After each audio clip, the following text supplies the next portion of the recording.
This is Arthur Clarke sending you greetings from Colombo, Sri Lanka. I'm delighted to join the International Space University in celebrating its 20th anniversary. It seems like only yesterday when the three eager young founders shared their vision with me for the ISU. They were, of course, Peter Diamandis, Bob Richards, and the late and sorely missed Todd Hawley.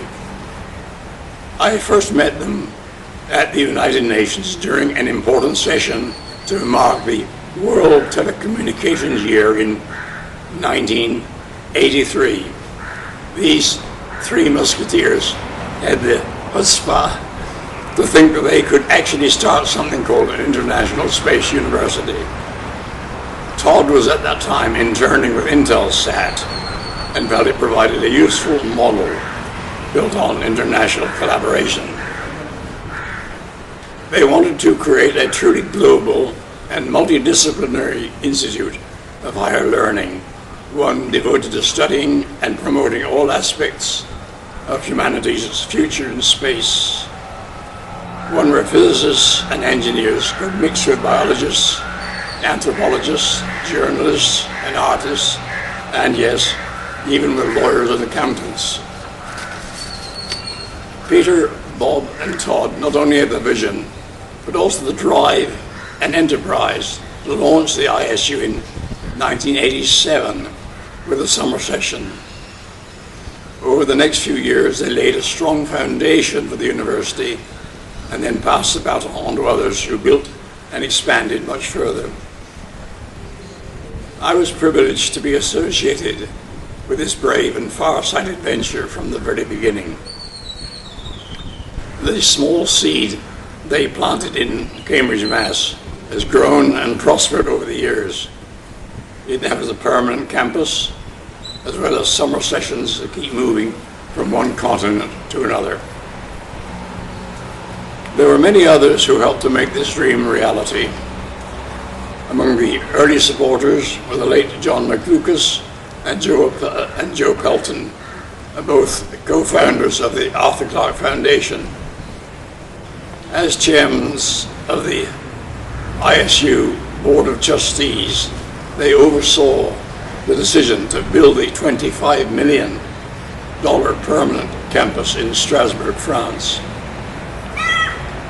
Now I wish that Todd Hawley was still with us to see the global enterprise that the ISU has evolved into and to share this important occasion.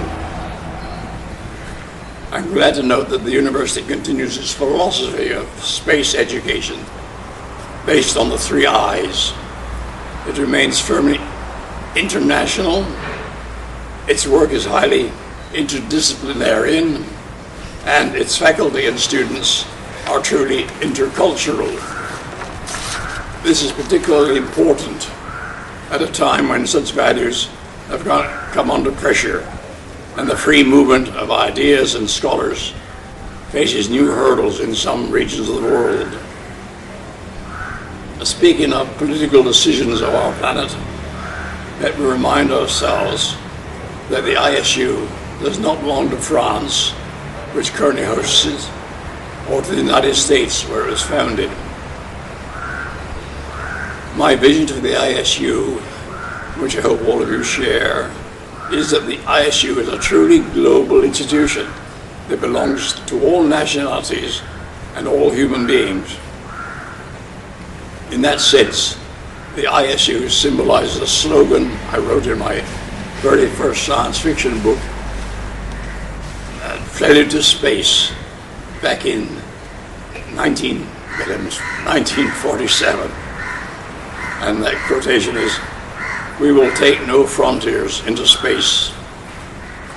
Indeed, I hope that one day the ISU will have its permanent campus in the most logical place in Earth orbit.